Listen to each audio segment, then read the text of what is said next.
Je m'appelle Travis Msekini, et Phyllis et moi formons un couple, tout ce qu'il y a de plus banal en matière de goût et d'aversion. Elle se passionne pour ses loisirs et ambitions bien à elle, et je me consacre aux miens, qui sont complètement différents. Pendant que je tape la balle sur les greens et écris des nouvelles, elle bricole et fait campagne pour un siège au conseil municipal.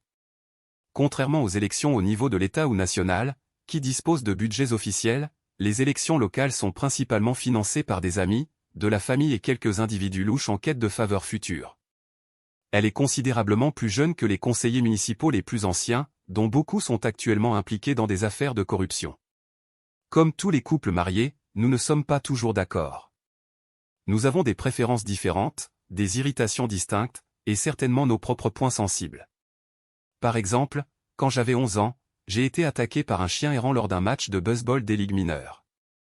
Encore aujourd'hui, j'ai un frisson qui me parcourt l'échine dès que j'entends un chien grogner.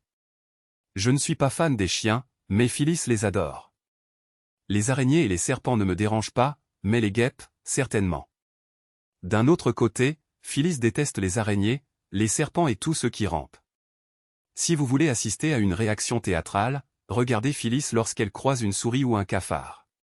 Travis, il faut que tu t'occupes de ça. Je ne sais pas trop comment. Efface-le, c'est tout, et ne te moque pas. Nous aimons tous les deux les chats, mais nous n'en avons pas. Compte tenu de nos horaires de voyage chargés pour le travail, il est tout simplement trop difficile de nous en occuper et de les nourrir. Peut-être qu'à l'avenir, lorsque nos déplacements professionnels diminueront, nous reconsidérerons la question. Qui sait, nous pourrions même fonder une famille un jour. Mais certainement pas avant la fin de cette élection. Je travaille dans la comptabilité forensique, ce qui signifie essentiellement que je traque les flux financiers. Mes dossiers contiennent des données sur certains des criminels les plus redoutables. Ces individus exploitent ceux qui ont le moins les moyens de se faire duper. Phyllis, quant à elle, travaille dans les relations publiques à l'hôpital général du comté. Elle était le fer de lance de leurs efforts de sensibilisation communautaire. Sans engagement important qui nous retienne, nous partons fréquemment en vacances vers des destinations tropicales avec des plages de sable fin. Nous privilégions les complexes hôteliers tout compris avec bar à volonté. Ces complexes offrent un service exceptionnel, qui me laisse souvent légèrement éméché. Phyllis a un problème avec ça. Mon état d'ébriété gâche son plaisir. Cependant, en fin de compte, cela m'aide à évacuer les tensions liées au travail. Pour célébrer l'anniversaire de Phyllis, nous avons dîné dans un restaurant paisible et huppé. Nous avons fait l'impasse sur le dessert et les liqueurs d'après-dîner, rentrant directement à la maison pour savourer la soirée en adulte. Anticipant la fin de notre semaine d'abstinence, Phyllis rayonnait et a commenté « Eh bien, ça me fait plaisir de voir que tu es prêt à reprendre les choses en main. » J'ai suggéré à Phyllis de prendre une des pilules interdites pour améliorer notre expérience. Quand elle est au Mexique, elle en achète toujours quelques-unes pour elle et quelques bleus pour moi. Les deux ont tendance à pimenter nos soirées car nous n'avons pas été intimes depuis notre retour de vacances le week-end dernier. J'ai décelé cette lueur familière dans ses yeux lorsqu'elle m'a fait un signe de tête approbateur. J'ai indiqué à Phyllis le chemin de notre chambre. Des pétales de rose ornaient le lit. Une plume reposait à proximité pour la chatouiller. Elle est excessivement chatouilleuse et a souvent recours à notre mot de sécurité quand je la chatouille trop. Je soupçonne qu'elle apprécie secrètement la sensation d'impuissance que cela lui procure. Ce soir pourrait être différent. Phyllis a jeté un coup d'œil dans la chambre. Oh, waouh, a-t-elle fait en souriant. Il semble que je vais passer une nuit mémorable. Eh bien, c'est ton anniversaire, ai-je répondu. J'ai voulu que tout soit parfait. Vas-y, occupe-toi de ce que tu as à faire dans la salle de bain et prends ta pilule. Je reviens dans un instant. Elle s'est presque précipitée dans la salle de bain. Je me suis aventuré dans le garage pour récupérer mon sac de surprise. À mon retour, Phyllis était allongée sur le lit, vêtue de rien d'autre qu'un large sourire. Retourne-toi, ai-je dit doucement. Détends-toi, ma chérie. Ce soir, ce sera différent. Elle a gloussé en se retournant sur le ventre. J'ai récupéré un jeu de menottes doublé de velours et j'ai fixé ses poignets au bar latéral du lit. D'habitude, je fixe ses mains au centre de la tête de lit, mais ce soir, ses bras étaient tendus, imitant la position de ses jambes. Oui, j'ai organisé tout ça, ai-je annoncé. On va voir si tu aimes ça. Après avoir attaché le deuxième poignet, j'ai passé une sangle souple autour de sa cheville, en attachant soigneusement son autre jambe au cadre opposé. que les jeux commencent. Tu as prévu de me faire vivre l'intégralité de l'expérience anniversaire ce soir, a-t-elle demandé, un sourire malicieux aux lèvres. J'ai quelques nouveaux gadgets à tester, ai-je répondu. Quel est notre mot de sécurité, a-t-elle demandé, juste au cas où elle n'apprécierait pas mes propositions. D'habitude, nos mots de sécurité sont des termes fantaisistes comme chaton, arc-en-ciel, ou une option tout aussi originale. Alors que je commençais à lui poser le bâillon autour de la tête, Phyllis a commencé à se tortiller. « Travis, qu'est-ce que tu fais » s'est-elle exclamée. « D'accord. Le mot de sécurité de ce soir sera une sensation nocturne, ai-je déclaré. Phyllis a poussé un soupir et s'est raidie. Non, non, non. Le week-end dernier, Phyllis et moi avions réservé une escapade à Aruba de 4 jours et 3 nuits. Nous avons atterri jeudi vers midi, et j'ai consommé bien trop d'alcool, m'évanouissant peu après le dîner. Le lendemain, j'ai perdu connaissance avant même le dîner. Mon Dieu, je me sentais vraiment mal. Samedi matin, j'ai dit à Phyllis que je ne boirais plus, j'étais une épave. Naturellement, mon état d'ébriété lui a gâché le voyage. C'est un euphémisme de dire que Phyllis était furieuse. Au lieu de m'attendre, elle a pris son sac et s'est dirigée vers la plage sans même dire au revoir.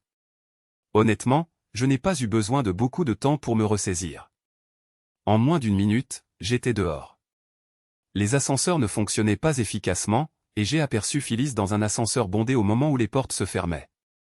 Ce que j'ai vu en réalité, c'est un homme, quelqu'un avec qui Phyllis avait flirté le premier soir, lui donner un rapide baiser sur la joue et lui glisser un mot. Au lieu d'attendre le prochain ascenseur, j'ai dévalé les escaliers en courant jusqu'au rez-de-chaussée. Phyllis se promenait lentement vers l'entrée de la plage. Elle lisait le mot en sortant, puis a froissé le papier et l'a jeté dans une poubelle. Une fois arrivé à la poubelle, j'ai fouillé brièvement à l'intérieur. Cet instant a changé ma vie. Phyllis, ces 2 dernières nuits, tu as été une vraie sensation nocturne. Le sexe était extraordinaire. On a passé des moments tellement géniaux, je me suis senti comme un roi. Dommage qu'il s'abstienne ce soir. Sinon, on aurait pu répéter la dose. J'attends avec impatience de te revoir à Sacramento. À la prochaine, Vince. Et ce scélérat a même laissé son numéro de téléphone. Eh bien, Vince, mon ami, je vais m'assurer que tu vives une expérience inoubliable. Une qui restera gravée à jamais. Accablé de vertige, de nausées et d'une douleur dans la poitrine, je me suis effondré sur un banc à proximité, bouillonnant de colère. Quelle vipère elle s'est révélée être. Une fois que ma fureur s'est apaisée, passant d'une rage folle à quelque chose de plus contrôlé, je me suis approché de la réception.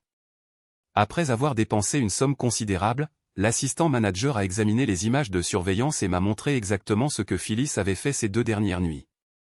Il m'a prévenu que si je contactais la police, elle n'envisagerait pas d'ouvrir une enquête. Rien de grave n'arrive jamais dans leur complexe. Notre première soirée a commencé avec Phyllis et moi à une grande table avec une dizaine d'autres personnes. J'enchaînais les verres et prêtais une attention excessive à l'une des femmes non accompagnées. Phyllis n'était pas contente, alors elle a commencé à discuter avec l'homme qui se tenait à côté d'elle, que je soupçonne maintenant d'être Vince. J'étais clairement ivre quand Vince s'est penché et lui a murmuré quelque chose à l'oreille. Elle a pris mon verre et le lui a tendu. 1 minute plus tard, Phyllis m'encourageait à finir mon verre. Un quart d'heure plus tard, Phyllis et Vince m'aidaient à regagner notre chambre.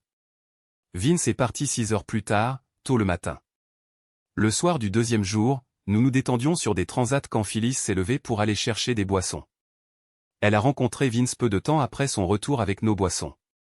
Un quart d'heure plus tard, Phyllis et Vince m'aidaient à regagner la chambre.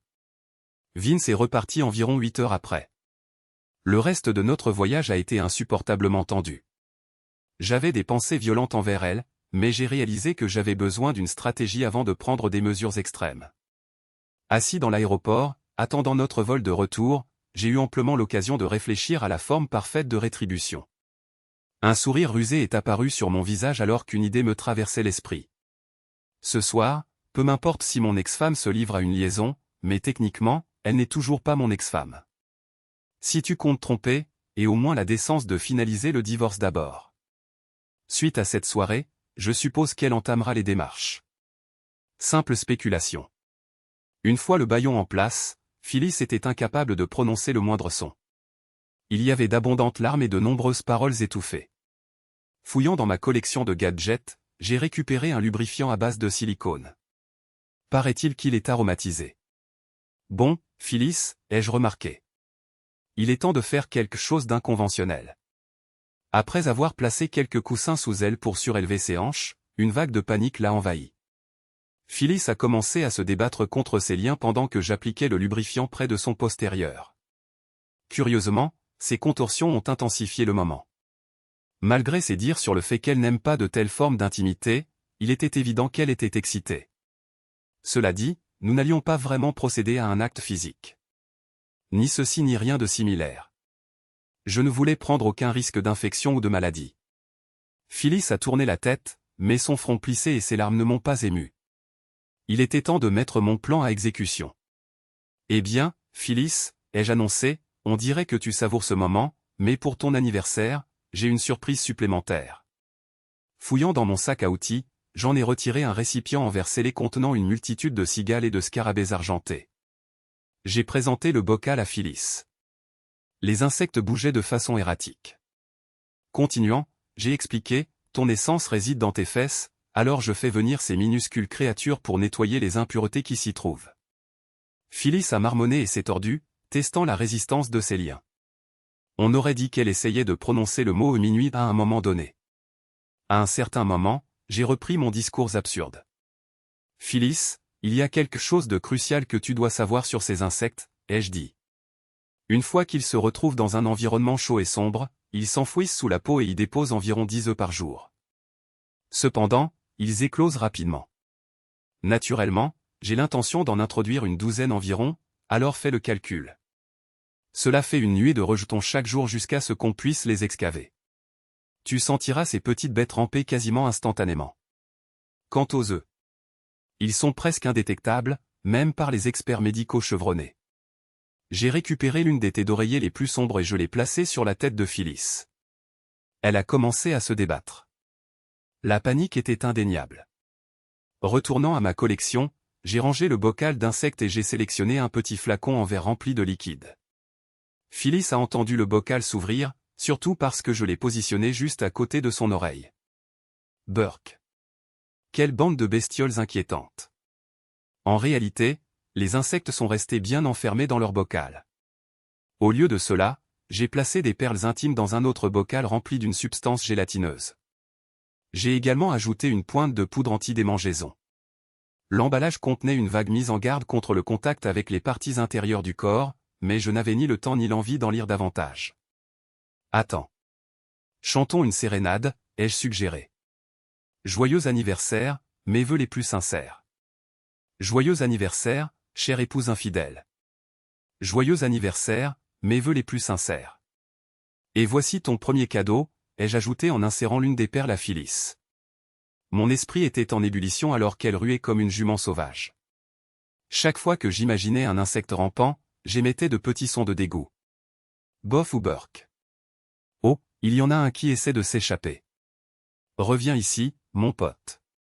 J'ai persisté à insérer les perles, en faisant semblant d'en fourrer une douzaine à chaque fois. J'ai administré une autre dose du gel mélangé à la poudre contre les démangeaisons.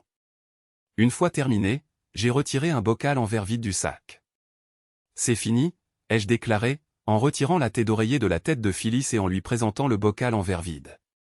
Elle se débattait avec acharnement pour s'échapper, et pour intensifier la situation, j'ai pris une plume et l'ai doucement passée le long de la plante de ses pieds et sous ses bras pendant quelques minutes. J'aurais vraiment dû filmer ça. Phyllis a fait un effort extraordinaire pour contracter ses fessiers. Lorsque j'ai subtilement approché la plume de ses zones les plus vulnérables, je crois que je l'ai peut-être poussée à bout. Je n'avais jamais vu une telle expression de haine pure et de larmes dans les yeux de qui que ce soit. Bien sûr, personne ne peut vraiment prédire comment un partenaire réagira en découvrant une infidélité. Je vais me chercher une bière. Je reviens tout de suite. Et c'est exactement ce que j'ai fait. J'ai savouré une bière, puis j'ai emporté le bocal d'insectes à l'extérieur et je les ai libérés. J'ai remarqué une légère démangeaison sur mon bras, et je dois admettre que la poudre est efficace. Même après un nettoyage minutieux, l'irritation persistait. L'application d'une lotion pour les mains a apporté un certain soulagement, bien que temporaire. Environ 30 minutes plus tard, il est devenu évident que Phyllis approchait d'une dépression nerveuse complète. La prochaine phase de mon plan risquait de laisser des ecchymoses et quelques coups. Tant pis. J'ai utilisé la plume une fois de plus. Prenant des précautions pour la sécurité, j'ai progressivement desserré les sangles autour de ses chevilles. Puis, tout en m'agenouillant sur son bras droit, j'ai ajusté la sangle tout en gardant une prise ferme sur son poignet. J'ai ensuite relâché son bras gauche et j'ai rapidement sauté du lit. Phyllis a immédiatement retiré le bâillon et a tendu la main vers elle-même. Espèce d'ordure ignoble. Je vais te tuer. Elle a commencé à me frapper avec le bâillon. Pendant environ 1 minute, je l'ai autorisée à me mordre, à me donner des coups de pied, à me griffer et à me frapper avec ses poings. J'ai habilement esquivé ses tentatives de frapper mes zones les plus sensibles. Son postérieur qui la démangeait avait clairement besoin d'attention, alors elle s'est arrêtée pour se gratter. Alors qu'elle utilisait ses 2 mains pour griffer les créatures imaginaires rampant sur elle, je l'ai encerclée comme un ours et je l'ai guidée vers la porte d'entrée. Elle m'a donné des coups de pied dans les tibias et m'a griffé avec ses ongles. J'aurais pu facilement la blesser avec un coup solide, mais je voulais que tout donne l'impression que j'étais la victime innocente. Par conséquent, je l'ai repoussée et je me suis retiré à l'intérieur, en verrouillant la porte derrière moi. Phyllis s'est retrouvée dehors, aussi nue qu'au jour de sa naissance, accompagnée seulement de papillons de nuit et de moustiques. Elle a hurlé et s'est emportée bruyamment. Tout est documenté sur mon téléphone, y compris ses menaces. Urgence, veuillez patienter. 911. Quelle est la nature de votre urgence? Ma femme a ingéré une sorte de pilule, et maintenant elle menace ma vie. Je saigne légèrement, mais j'ai réussi à la faire sortir de la maison. Elle délire sur des insectes, des bébés et me reproche tous les problèmes. Veuillez envoyer des ambulanciers. Elle est complètement hors d'elle. Après avoir vérifié mon adresse, ils m'ont informé que la police et les ambulanciers étaient en route. J'ai regardé par la fenêtre et j'ai vu Phyllis traverser la cour comme un chien qui a la gale et qui se gratte sans arrêt. Elle hurlait des obscénités, jurant à grands cris que je mourrais demain. Elle se griffait frénétiquement les bras et les jambes. Quelques voisins savouraient le spectacle. Les gyrophares rouges et bleus se reflétaient sur les bâtiments voisins, attirant encore plus de monde. Tout le monde avait une vue imprenable sur Phyllis dans toute sa splendeur. Quand elle a désobéi aux ordres des policiers de rester immobile, ils l'ont maîtrisée. Elle a été immobilisée et menottée, ce qui l'a naturellement empêchée de se gratter. Les ambulanciers ont reçu l'ordre de ne pas lui administrer de sédatifs, car ils ignoraient quel hallucinogène Phyllis avait pu ingérer. Attachée à la civière, les membres immobilisés, Phyllis a commencé à leur raconter son histoire. Mon mari m'a attaché et m'a fourré des insectes à l'intérieur, et leur progéniture a éclos. Ils rampent en moi. Je les sens. Enlevez-les. Je vais le tuer. Les ambulanciers ont simplement levé les yeux au ciel et ils en avaient probablement vu d'autres. Phyllis a été transportée en ambulance à l'hôpital général du comté. Pendant que je racontais ma version des faits, les policiers ont photographié mes blessures pour les consigner. Je leur ai parlé de l'activité sexuelle tard dans la nuit et de la pilule illicite que Phyllis avait prise pour augmenter son excitation. Ensuite, elle a commencé à tenir des propos incohérents et est devenue agressive. J'ai mentionné qu'elle achetait les médicaments au Mexique, y croyant dur comme fer. Ils m'ont informé que je pouvais soigner mes blessures moi-même, mais ils ont également souligné qu'ils étaient tenus de l'arrêter pour violence conjugale, que je consente ou non. Incroyable. Un bonus auquel je ne m'attendais pas.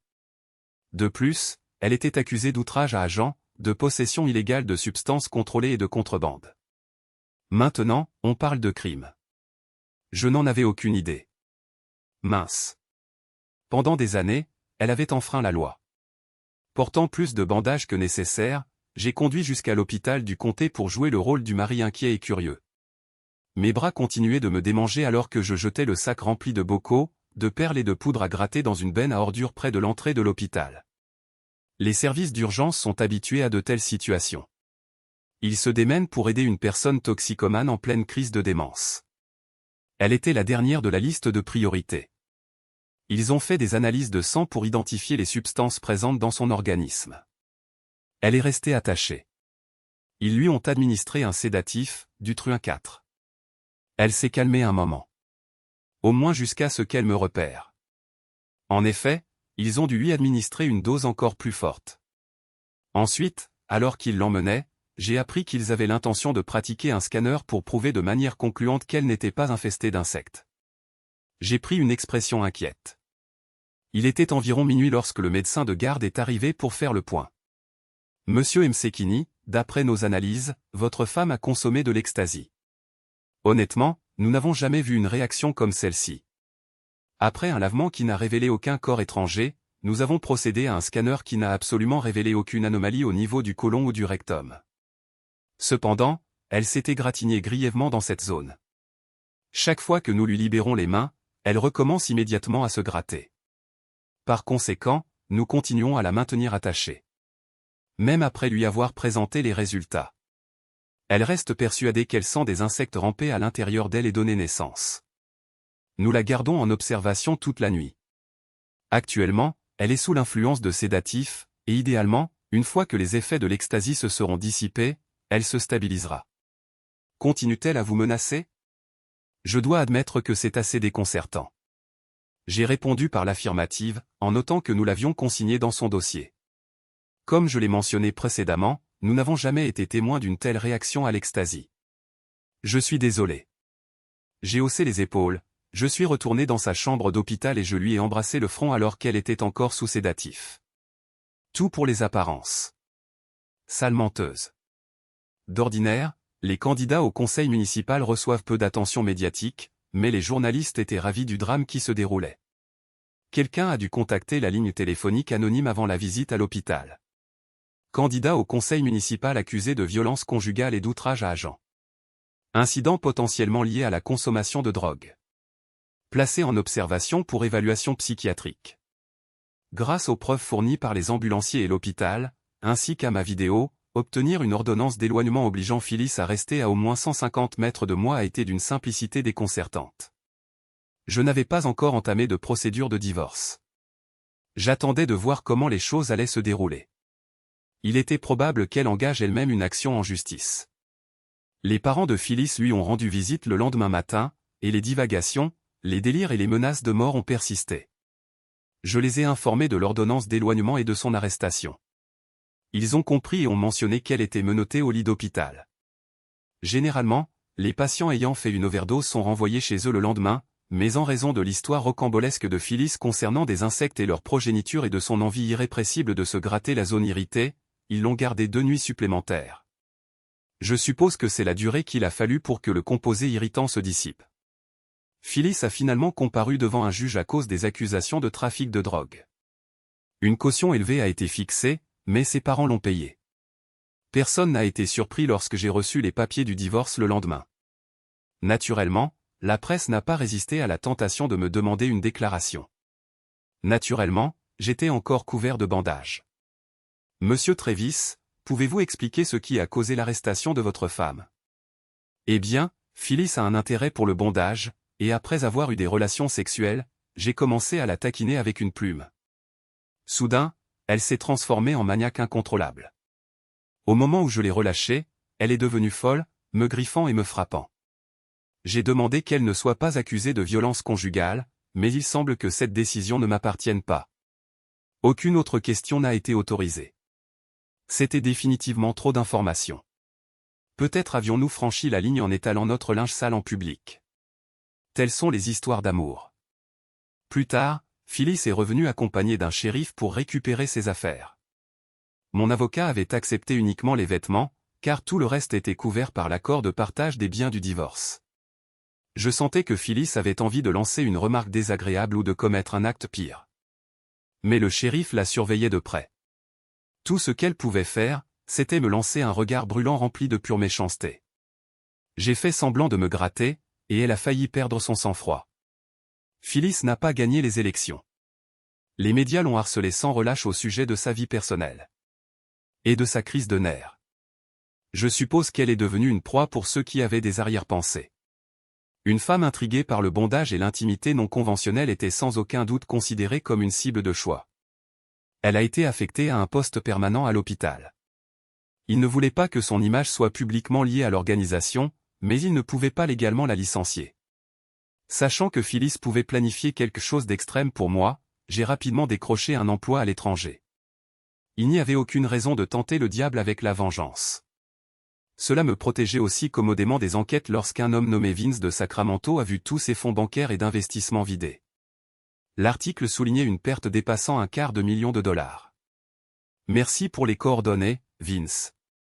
Ces escrocs sont plus que disposés à travailler en freelance. J'ai envoyé une carte de vœux à Phyllis.